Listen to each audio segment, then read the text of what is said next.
Hello friends, ओम श्री गणेशाय नमः। जय श्री कृष्णा। आप सभी का स्वागत है आपके अपने यूट्यूब चैनल पर। फ्रेंड्स, आज हम आपको इस वीडियो में बताने जा रहे हैं कार्तिक मास में रोज सुनी जाने वाली आठों वार की कथा के बारे में, जिसको सुनने मात्र से ही भरेंगे आपके धन धान्य के भंडार और होंगी आपकी सभी मनोकामनाएं शीघ्र ही पूर्ण।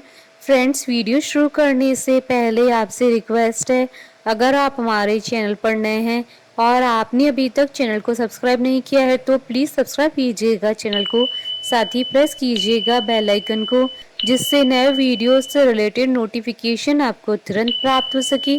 और वीडियो पसंद आने पर वीडियो को लाइक और शेयर जरूर कीजिएगा, ताकि सभी भक्तों को इस वीडियो का लाभ प्राप्त हो सके। और कमेंट बॉक्स में जय श्री कृष्णा जरूर लिखिएगा।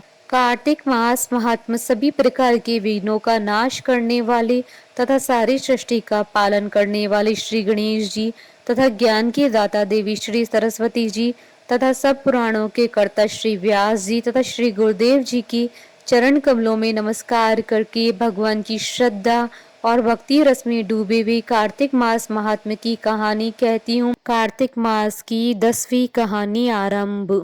किसी गांव में एक माँ बेटा रहते थे और बहू भी साथ रहती थी। एक दिन सुबह माँ गंगा स्नान के लिए जा रही थी तो बहू से कह गई कि मेरे बेटे को सुबह रोटी दे देना। उसने कहा ठीक है, मैं दे दूंगी। सुबह बेटा उठा तो बोला कि माँ मुझे रोटी दे दो। यह सुन उसकी पत्नी आई और बोली कि ना तो तुम्हारी माँ यहाँ है और ना ही रोटी, कुछ कमा कर लाओगे तो ही मैं रोटी दूंगी। वह बोला भाग्यवान, मैं कमाना नहीं जानता। लेकिन बहू नहीं मानी। उसने कहा अच्छा, तुम 4 रोटी आम के अचार के साथ दे दो। बहू ने 4 रोटी बनाई और अपने पति को दे दी।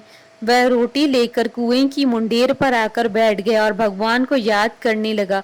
वह बोला राम, मैं कमाना नहीं जानता। भगवान उसकी बात सुन ब्राह्मण का वेश बनाकर आए और कहने लगी कि तुम इतने उदास क्यों बैठे हो। वह बोला मेरी पत्नी ने कहा है कि जब तक तुम कमाना जानोगे और कमाकर लाओगे तभी रोटी मिलेगी, लेकिन मैं कमाना नहीं जानता। भगवान बोले कि मैं भी कमाना नहीं जानता हूँ, लेकिन मैं आठों वारों के नाम जानता हूँ, इससे तुम्हारे घर अटूट भंडार भर जाएंगे। भगवान बोले कि तुम चावल के दाने ले लेना और पानी की घंटी लेना। जो बर्तन ढके हुए हैं उनका मुंह खोल देना। जो घर के बर्तन उल्टे पड़े हैं उन्हें सीधा कर देना।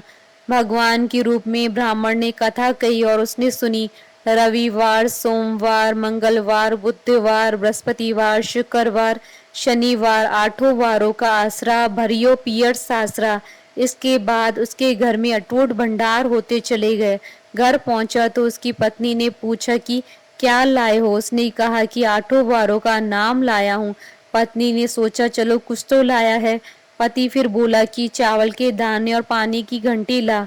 जो औंधे मुंह पड़े हैं उन्हें सीधा कर, जो ढके हुए हैं उनका मुंह खोल दे। पति ने कही, पत्नी ने सुनी। रविवार, सोमवार, मंगलवार, बुधवार, बृहस्पतिवार, शुक्रवार, शनिवार, आठों वारों का आसरा भरियो पियर सासरा और अटूट भंडार होते चले गए।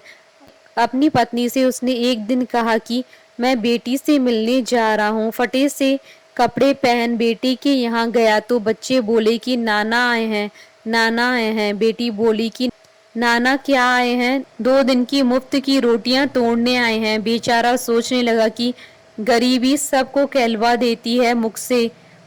पिता ने बेटी से कहा बेटी मेरी आठों वारों की कहानी सुन ले। बेटी ने जवाब दिया कि पिताजी मेरा झूठा है, और पिता भूखा ही सो गया। अगले दिन बेटी को पिता पर तरस आता है तो कहती है कि पिताजी आप अपनी कहानी सुनाओ। पिता बोला कि चावल के दाने ला, पानी की घंटी ला। जो औंधे मुंह पड़े हैं उन्हें सीधा कर, जो ढके हैं उनका मुंह खोल दे।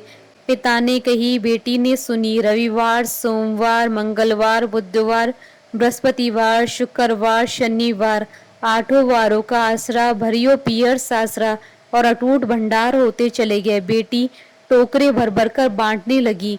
बेटी की पड़ोसनों ने जब कहा कि तुम तो कहती थी कि तुम्हारा बाप कुछ नहीं लाया है, तो ये इतना सामान जो तुम बांट रही हो ये कहाँ से आया है। बेटी ने जवाब दिया कि मेरे पिता तो खाली हाथ ही आए थे, ये तो आठों वारों की कहानी का फल है।